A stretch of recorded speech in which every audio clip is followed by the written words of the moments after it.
Baik, perkenalkan nama saya Bastian Jumilton Linggu, NIM 21110033.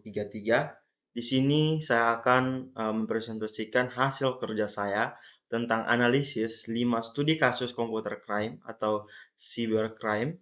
Di sini untuk ketentuan untuk UTS ya. Di sini untuk UTS mata kuliah Etika dan Hukum TISI kelas C. Oke, di sini ada 5 studi kasus yang saya ambil, yaitu penipuan online dengan modus memenangkan hadiah. Kemudian yang kedua itu ada penyebaran hoaks melalui media sosial. Kemudian ada cyberbullying pada anak sekolah. Kemudian pengancaman media sosial dan ada penggunaan identitas palsu. Nah, di sini kita bisa lihat dari latar belakangnya. Untuk studi kasus yang pertama, penipuan online dengan modus memenangkan hadiah.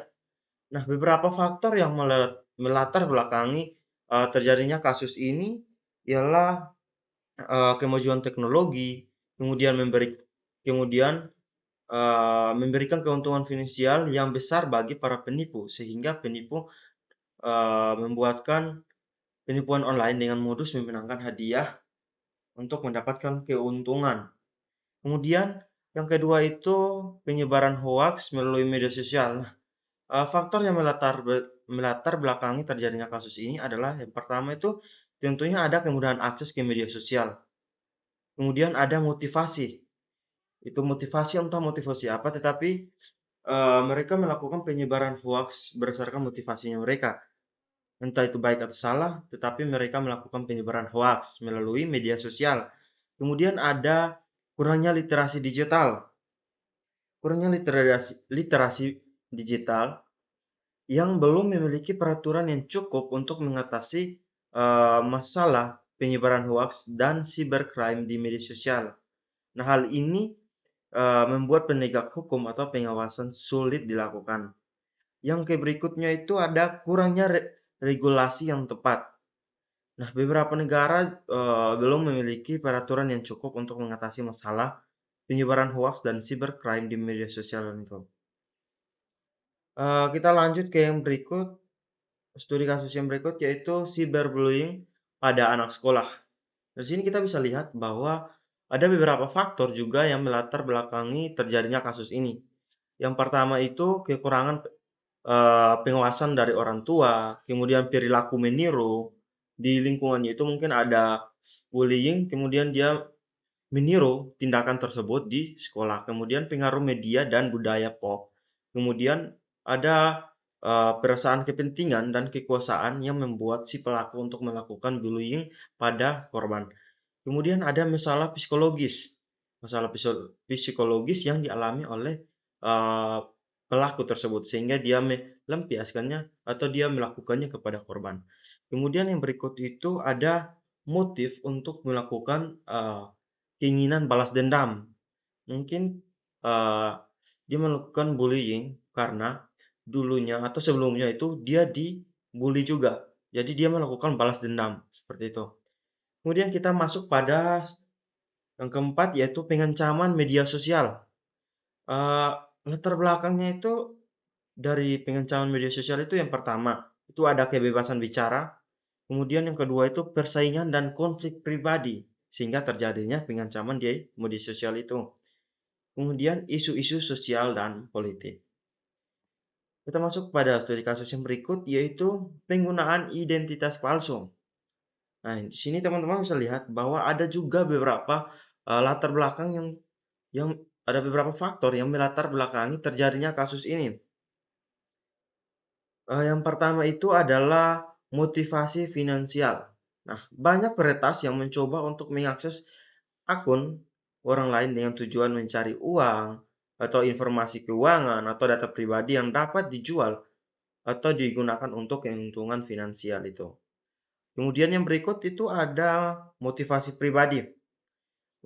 Motivasi pribadi ini ada kemungkinan ada peretas yang hanya ingin menyusup ya, atau mereka mempunyai motivasi pribadi yang entah itu motivasinya tentang apa untuk melakukan pemalsuan identitas. Kemudian ada motivasi ideologis. kemudian ada keinginan untuk mencuri informasi rahasia seperti motivasi finansial itu. Kemudian ada kesenangan. Terkadang ada juga orang yang senang untuk uh, mela- memasukkan identitas. Mereka tidak menggunakan identitas asli mereka. Seperti itu. Oke, kita masuk dalam pembahasan. Kita masuk ke pembahasan yang pertama untuk modus kejahatan dari kelima studi kasus yang saya ambil. Yang pertama itu penipuan online dengan modus memenangkan hadiah.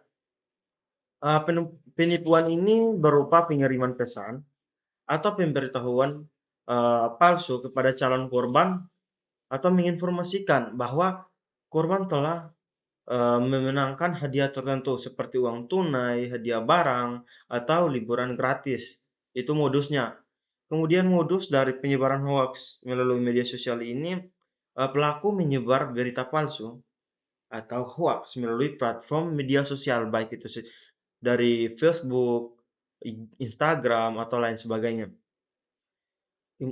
Mereka dapat menggunakan gambar palsu. Nah, di sini pelaku menyebarkan hoax dengan bisa saja menggunakan gambar palsu, informasi palsu, atau menggiring opini dengan tujuan tertentu seperti menciptakan kepanikan, mempengaruhi pemilihan, atau merusak reputasi seseorang atau kelompok.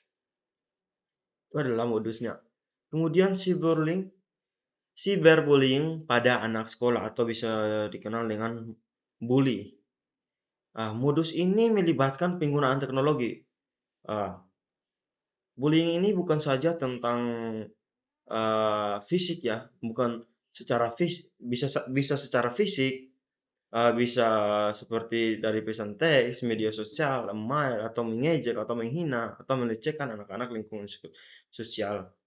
Itu. Jadi, bullying ini bukan saja tentang membuli secara fisik, tetapi bisa lewat perkataan juga. Itu juga bisa dinamakan dengan bullying, modus. Itu adalah salah satu modus dari cyberbullying ini. Kemudian yang keempat itu pengancaman media sosial. Nah, dalam kasus ini teman-teman, pengancaman media sosial, pelaku menggunakan platform atau media sosial untuk mengancam, mengintimidasi, atau merendahkan korban. Nah, ancaman tersebut berupa ancaman fisik, kekerasan, pengungkapan informasi pribadi yang sensitif. Nah, tujuannya itu untuk mungkin bervariasi seperti memaksa korban untuk melakukan sesuatu atau merendahkan harga diri mereka. Itu adalah pengancaman yang biasanya terjadi. Kemudian yang kelima, modus dari penggunaan identitas palsu. Nah, modus ini melibatkan penggunaan identitas palsu di lingkungan online, baik dalam media sosial, forum, atau situs web. Pelaku menggunakan identitas palsu untuk menyembunyikan identitas aslinya mereka dan seringkali untuk tujuan yang tidak jujur. Nah, untuk penggunaan identitas palsu ini termasuk pencurian identitas juga, penipuan, dan pelecehan karena dia termasuk dalam penggunaan identitas palsu. Oke, kita langsung bahas ke yang berikut yaitu dampak kerugiannya. Dari sini teman-teman, untuk penipuan online dengan modus memenangkan hadiah ini ada dua dampak, yaitu dampak terhadap kerugian finansial dan kerugian emosional. Untuk kerugian finansial ini, korban dapat kehilangan uang dalam upaya untuk membayar biaya pulsa, biaya palsu, atau administrasi yang diminta oleh penipu. Itu kerugian finansialnya. Kemudian ada kerugian emosional. Nah, kerugian emosional ini korban mungkin merasa tertipu, malu, dan marah setelah menyadari bahwa mereka telah menjadi korban penipuan tersebut. Jadi mereka bisa malu, bisa marah, karena mereka merasa bahwa uh, mereka sudah ditipu. Kemudian yang berikut, penyebaran hoax melalui media sosial. Dampaknya itu juga ada dua. Dampak pada opini publik dan dampak terhadap kerugian reputasi diri mereka sendiri atau kelompok mereka. Nah, dampak pada opini publik itu berupa hoax yang dapat mempengaruhi opini-opini pada publik dan menciptakan kebingungan dan bahkan memicu tindakan yang tidak terpuji berdasarkan informasi palsu yang didapat. Nah, itu adalah salah satu dampaknya. Kemudian kerugian reputasi. Nah, orang atau kelompok yang difitnah dalam dalam penyebaran hoaks ini dapat mengalami reputasi yang serius. Ya, karena sudah ditipu ya,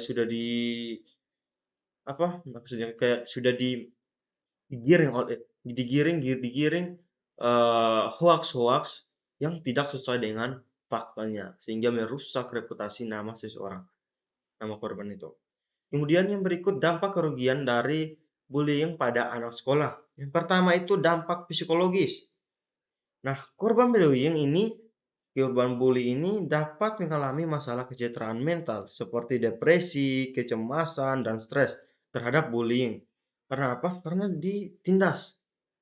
Bisa dalam bentuk pengancaman atau lain sebagainya, sehingga korban merasa tertekan, bisa merasa stres, seperti itu. Kemudian ada gangguan dalam pembelajaran. Sini saja cyberbullying pada anak sekolah. Berarti ada juga tentu dampak pada pembelajaran anak tersebut di sekolah. Mengalami gangguan dan konsentrasi dan mengalami gangguan konsentrasi di saat pembelajaran di sekolah, seperti itu. Yang berikut ada pengancaman melalui media sosial. Ada dampak psikologisnya, kemudian ada juga gangguan dalam kehidupan pribadi. Untuk dampak psikologis, korban pengancaman dapat mengalami stres, kecemasan, dan ketakutan secara signifikan juga, hampir seperti bullying juga untuk pengancaman ini. Kemudian ada gangguan dalam kehidupan pribadi. Ancaman tersebut dapat mengganggu kehidupan pribadi dan kehidupan sehari-hari daripada si korban ini. Dia bisa merasa terancam seperti itu. Yang kelima ini ada penggunaan identitas palsu. Yang pertama itu kerugian privasi. Kemudian ada potensi masalah hukum. Seperti itu. Ya, kita masuk ke yang berikut, yaitu dampak hukumnya. Oke, baik. Di sini yang pertama untuk penipuan online dengan modus memenangkan hadiah. Dampak hukum yang pertama yaitu pelanggaran hukum, di mana pelaku yang dihadapkan pada kedakwaan penipuan atau penipuan daring. Sini, penipuan online ini pelaku dapat dihadapkan dengan dakwaan penipuan. Jadi, hukumannya itu dapat dipidanakan atau bisa saja berupa denda, penjara, dan keduanya bisa sekaligus, tergantung dari penipuan online yang dilakukan itu berat atau ringan. Kemudian, yang berikut itu penyebaran hoaks melalui media sosial. Dampak hukum ini termasuk dalam fitnah dan pencemaran nama baik. Nah, hukumannya itu membayar denda atau menghadapi tuntutan hukum perdata untuk ganti rugi. Kemudian cyberbullying pada anak sekolah atau biasa di sini kita kenal dengan bully. Kita biasa di sini kenalnya dengan bully. Nah, dampak hukum yang pertama itu adalah pelanggaran hukum perlindungan terhadap anak.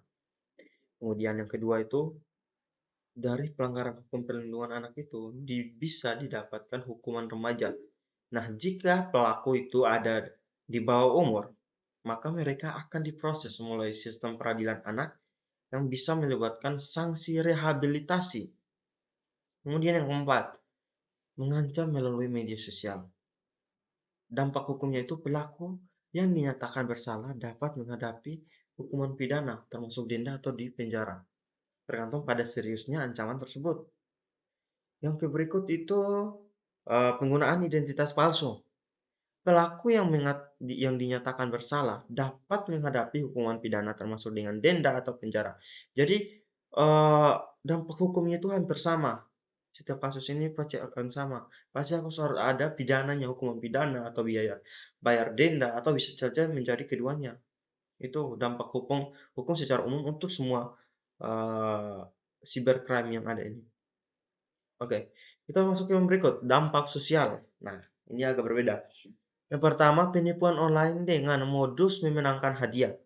Yang pertama, dampak sosialnya itu masyarakat atau korban lainnya bisa saja tidak ada lagi ketidakpercayaan terhadap online. Itu adalah dampak sosialnya. Kemudian yang berikut, penyebaran hoaks melalui media sosial. Nah, itu ada dampaknya. Dampaknya itu korban atau masyarakat akan mengalami kecemasan publik dan juga dapat memecah masyarakat dan menciptakan konflik terutama dalam konteks politik dan sosial. Kemudian yang berikut, bullying pada anak sekolah. Untuk dampak sosialnya itu dalam gangguan dalam lingkungan sosial. Itu bisa saja diejek trauma terhadap lingkungannya itu. Kemudian yang keempat, pengancaman melalui media sosial. Yang pertama itu, ketidaknyamanan dan kecemasan itu sudah pasti karena telah diancam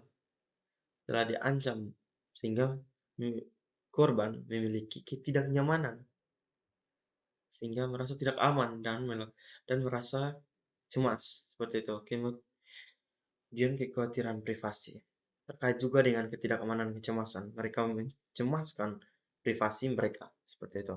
Yang kelima, penggunaan identitas baru. Penggunaan identitas palsu. Dampak sosialnya itu dapat merusak integritas dan kepercayaan dalam komunikasi online. Orang mungkin merasa sulit untuk mempercayai identitas pengguna lain karena mereka takut dengan kejadian penggunaan identitas palsu merusak integrasi orang, sehingga orang lain pun takut untuk mempercayai identitas orang lain karena takutnya saja identitas tersebut adalah identitas palsu. Seperti itu. Kita lanjut ke yang berikut, yaitu ada usulan penyelesaiannya. Nah, penipuan online dengan modus memenangkan hadiah. Usulan penyelesaian yang pertama itu adalah edukasi publik. Oke, edukasi publik. Nah, di sini edukasi publik ini dapat dilakukan dengan membuat kampanye penyuluhan kepada masyarakat tentang jenis penipuan online yang umum agar orang dapat mengenali tanda-tanda penipuan. Jadi masyarakat itu memerlukan edukasi publik di mana harus adanya edukasi-edukasi yang menggiring para masyarakat untuk mengetahui tanda-tanda apa saja jika mereka sudah dalam fase hampir terjebak oleh penipuan online. Jika sudah ada tanda-tandanya berarti mereka sudah tahu bahwa ini tanda-tanda penipuan online sehingga mereka dapat menjauhi hal tersebut. Kemudian yang berikut, laporan dan penegakan hukum. Tentunya harus adanya laporan dan penegak hukum yang kuat agar pelaku tidak terjerumus dalam hal tersebut. Agar apa? Agar pelaku takut membuat hal tersebut karena ada pidananya, penegak hukumnya, dan karena ada laporan. Jika mereka melakukan penipuan sekecil apapun, akan dilaporkan, sehingga itu membuat pelaku untuk tidak mau melakukannya lagi. Kemudian, yang kedua, penyebaran hoaks melalui media sosial. Untuk usulan penyelesaiannya itu, yang pertama itu dilakukan penyaringan konten. Jangan karena cuma asal post, tetapi harus dilakukan penyaringan konten lagi. Agar apa? Agar konten yang dikonsumsi itu adalah konten yang baik. Tidak terdapat penyebaran hoaks. Kemudian edukasi media literasi dan peraturan hukum yang ketat. Yang berikut, bullying pada anak sekolah. Usulan penyelesaiannya itu ada 3. Yang penting itu adalah yang pertama, kerjasama antar sekolah dan orang tua. Itu adalah suatu usulan penyelesaian bullying yang paling penting. Kemudian konseling dan dukungan. Harus adanya konseling dan dukungan untuk dukungan terhadap bullying, dukungan terhadap korban bullying itu. Kemudian konseling untuk mengkonsul bullying tersebut, mengkonsul korban dan pelaku itu agar bisa diberikan motivasi yang lebih baik lagi. Kemudian kebijakan sekolah. Harus ada kebijakan sekolah agar tidak terjadinya bullying di sekolah tersebut. Kemudian yang berikut, pengancaman melalui media sosial. Usulan penyelesaiannya itu ya, kita melaporkan akun tersebut, akun media sosial itu. Dan akan terjadinya penghapusan akun. Kemudian perlindungan identitas melalui penegakan hukum. Itu juga. Kemudian penggunaan identitas palsu. Itu usulan penyelesaiannya itu adalah dengan melakukan verifikasi akun dan edukasi pengguna terkait dengan pendidikan. Jadi itulah usulan-usulan penyelesaian dari kelima studi kasus tersebut, dari beberapa dampak kerugian, dampak hukum, dan lain sebagainya yang tadi sudah saya jelaskan. Ini adalah usulan penyelesaiannya. Kita lanjut ke yang terakhir itu ya. Kita sudah masuk dalam kesimpulan dan saran ini. Nah, teman-teman, cybercrime dalam bentuk penipuan online dengan modus memenangkan hadiah, kemudian penyebaran hoaks melalui media sosial, bullying pada anak sekolah, pengancaman melalui media sosial, penggunaan identitas palsu adalah masalah yang serius yang melibatkan beberapa faktor latar belakang. Kejahatan siber ini memiliki dampak signifikan, termasuk kerugian finansial, dampak hukum, dampak sosial, dan dampak emosional. Nah, untuk mengatasi masalah ini, teman-teman, diperlukan berbagai tindakan pencegahan dan penanganan, edukasi publik tentang risiko dan tanda-tanda kejahatan siber yang perlu ditingkatkan. Lebih cepat untuk mengatasinya itu di platform media sosial, karena sekarang ini kebanyakan orang-orang lebih aktif mendengarkan edukasi-edukasi yang ada di online daripada yang di offline. Jadi diperlukan edukasi-edukasi itu. Oke, kita masuk yang terakhir, yaitu saran. Nah, sarannya itu adalah pendidikan, edukasi, kesadaran itu harus berperan penting pada masyarakat agar tidak terjadi hal yang tidak sesuai dengan yang diinginkan. Karena terkadang setiap orang itu pendidikannya itu kurang, sehingga tidak memiliki edukasi yang baik dan kesadaran diri yang baik, sehingga bisa terjadinya itu. Maka di sini sarannya setiap orang itu harus memiliki pendidikan, edukasi, dan kesadaran diri yang amat sangat tinggi, atau yang dapat berperan penting pada dirinya mereka sendiri. Terima kasih.